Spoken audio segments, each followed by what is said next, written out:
Professor S Mohankumar sir, ഇവിടെ ഈ GSTയിൽ ഇത്രയധികം ഇളവുകൾ വരുന്നത് ആദ്യമായിട്ടാണ്. ഈ അന്തർദേശീയ രംഗത്ത് വന്ന മാറ്റങ്ങൾ നേരിടാൻ എത്രത്തോളം പര്യാപ്തമാണ് ഈ GSTയിൽ വന്നിരിക്കുന്ന മാറ്റങ്ങൾ?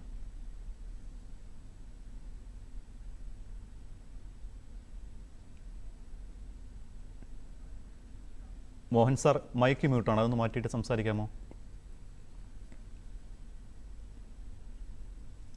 മോഹൻ സാറ്, സാറിന് മൈക്ക് മ്യൂട്ടാണ്, അതൊന്ന് മാറ്റാമോ? ഇന്ത്യയിലെ സമ്പദ് വ്യവസ്ഥയിൽ ഇപ്പോൾ വരുത്തിയിരിക്കുന്ന മാറ്റം, GSTയിൽ വരുത്തിയിരിക്കുന്ന മാറ്റങ്ങൾ ഒരു കാരണവശാലും ഇന്ന് ഇന്ത്യ എത്തിപ്പെട്ടിരിക്കുന്ന ഒരു സാമ്പത്തിക മാന്ദ്യത്തിലേക്കുള്ള പോക്കുണ്ട്. അതിനെ തടയാൻ പര്യാപ്തമല്ല എന്നുള്ളതാണ് എന്റെ ആദ്യത്തെ ഇതുമായി ബന്ധപ്പെട്ട എന്റെ ടേക്ക്. അതിന് കാരണമായി പറയുന്നത് GST നടപ്പിലാക്കുന്നത് വഴി ബഹുമാനപ്പെട്ട കേന്ദ്ര ധനകാര്യ മന്ത്രി തന്നെ പറഞ്ഞത് 48,000 കോടി രൂപയുടെ ഉണ്ടാകുന്നതാണ്. ഇനി വരുന്ന 6 മാസം SBI കണക്കാക്കിയിരിക്കുന്നത് 85,000 കോടി രൂപയുടെ നഷ്ടം ഉണ്ടാകുന്നതാണ്. ഇന്ന് വന്ന കണക്കനുസരിച്ച് 4 ലക്ഷം കോടി രൂപയുടെ നഷ്ടം ഉണ്ടാകുന്നതാണ്. ഇതിൽ നമുക്ക് SBIയുടെ കണക്ക് കേന്ദ്ര സർക്കാരിന് വേണ്ടി ഉണ്ടാക്കിയ കണക്കാണ്. അത് വെച്ചിട്ട് 85,000 കോടി രൂപയുടെ നഷ്ടം ഉണ്ടാകും എന്ന് പറഞ്ഞാലും നമ്മൾ എടുത്താൽ പോലും 85,000 കോടി രൂപയുടെ നഷ്ടം ഉണ്ടാവുകയാണെങ്കിൽ ഇത് ആരുടെ ലാഭമായി മാറും? ആർക്കാണ് ഇതിന്റെ ലാഭം ഉണ്ടാവുന്നത്?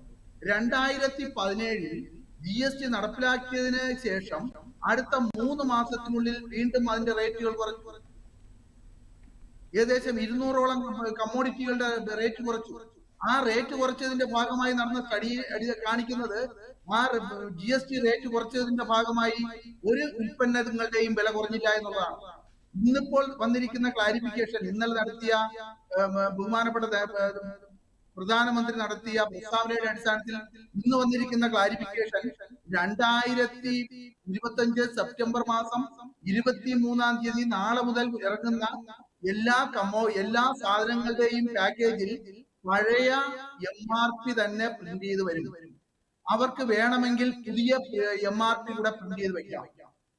ഇത് പരിശോധിക്കുന്നതിന് വേണ്ടി 54 നിത്യോപയോഗ സാധനങ്ങളുടെ വില മാത്രം എടുത്ത് പരിശോധിച്ച് ഓരോ മാസവും 2026 മാർച്ച് വരെ ഓരോ മാസവും കേന്ദ്ര സർക്കാരിന് കണക്കുകൾ കൊടുക്കണമെന്നാണ് സംസ്ഥാന സർക്കാരിലെ GST കമ്മീഷണർമാരോട് ആവശ്യപ്പെട്ടിരിക്കുന്നത്.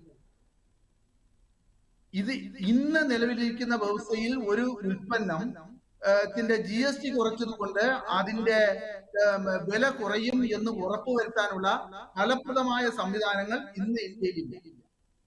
മറ്റൊരു കാര്യം, ഇപ്പൊ കണക്കൂട്ടിയിരിക്കുന്ന ഈ 48,000 കോടി രൂപ എന്ന് ധനകാര്യമന്ത്രി തന്നെ പറഞ്ഞ ഈ 48,000 കോടി രൂപ ആരുടെ കേന്ദ്ര സർക്കാരിനുണ്ടാകുന്ന നഷ്ടമല്ല, ഇത് സംസ്ഥാന സർക്കാരിനുണ്ടാകുന്ന നഷ്ടമാണ്. സംസ്ഥാന സർക്കാർ, കേരളത്തിൽ മാത്രമല്ല ഇന്ത്യയിലെ എല്ലാ സംസ്ഥാന സർക്കാരുകൾക്കാണ്. ഏറ്റവും കൺസർവേറ്റീവ് ആയിട്ടുള്ള കണക്ക് പ്രകാരം തന്നെ 2 ലക്ഷം കോടി രൂപയുടെ നഷ്ടം വരുമെന്നാണ്. അത് സംസ്ഥാന സർക്കാരെല്ലാം കൂടെ വീതിച്ചെടുക്കും. ഇപ്പോൾ GST പിരിക്കുന്നതിൽ ഇപ്പോഴത്തെ കണക്കനുസരിച്ച് 100 രൂപ GST പിരിച്ചെടുത്താൽ 50 രൂപ നേരിട്ട് സംസ്ഥാന സർക്കാരുകൾക്ക് കിട്ടും. ശേഷിക്കുന്ന 50 രൂപയിൽ 15-ാം ധനകാര്യ കമ്മീഷന്റെ തീർപ്പ് പ്രകാരം 41% വീണ്ടും സ്റ്റേറ്റുകളുമായി പങ്കുവയ്ക്കണം. അങ്ങനെ കേരളത്തിന്റെ കാര്യം എടുത്താൽ ഏകദേശം 20% സംസ്ഥാന സർക്കാരിന്റെ വീണ്ടും GST ആയിട്ട് കേരളത്തിന് കിട്ടും.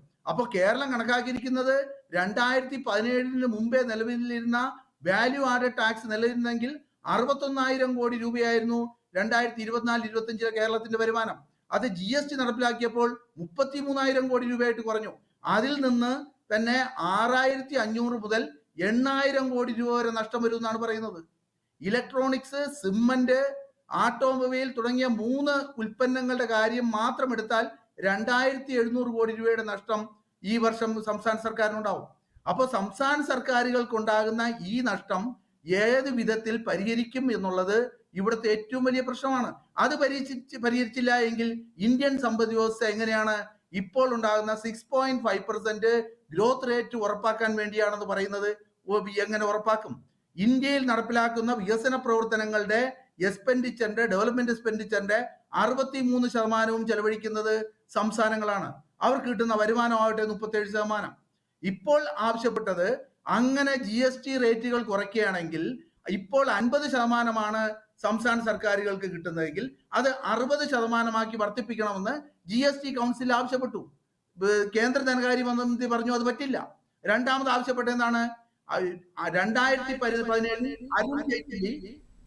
അരുൺ ജെയ്റ്റ്ലി ഈ സംസ്ഥാനങ്ങളെല്ലാം സംയോജിപ്പിച്ചുകൊണ്ട് ഈ കാര്യം GSTയിലേക്ക് സമ്മതിപ്പിച്ചപ്പോൾ അടുത്ത 5 വർഷത്തിൽ GST 14% റേറ്റിൽ കുറയുകയാണെങ്കിൽ അതിനുള്ള നഷ്ടപരിഹാരം സംസ്ഥാനങ്ങൾക്ക് കൊടുക്കാമെന്ന് പറഞ്ഞ് തീരുമാനിക്കുകയും അങ്ങനെ 2022 ജൂൺ വരെ കൊടുക്കുകയും ചെയ്തു.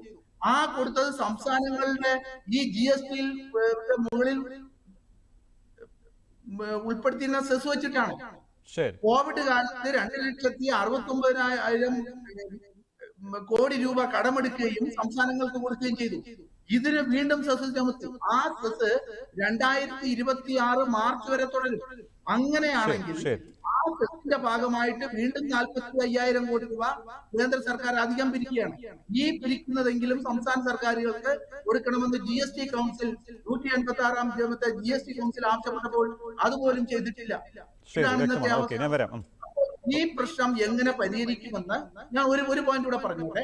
ഈ പ്രശ്നം എങ്ങനെ പരിഹരിക്കുമെന്ന് നമ്മൾ ഈ കേന്ദ്ര സർക്കാർ തീരുമാനിച്ചില്ല എന്നുണ്ടെങ്കിൽ GST ഘടന വഴി ഉണ്ടാക്കുന്ന ഒരു തരത്തിലുള്ള സാമ്പത്തിക പുരോഗതിയും തൊഴിൽ വളർച്ചയും ഇന്ത്യയിൽ ഉണ്ടാകാൻ പോകുന്നില്ല എന്ന് മാത്രമല്ല, ഇത് കൂടുതൽ സാമ്പത്തിക പ്രതിസന്ധിയിലേക്ക് വഴിതെളിക്കാനാണ് സാധ്യത എന്നാണ് എന്റെ ഒരു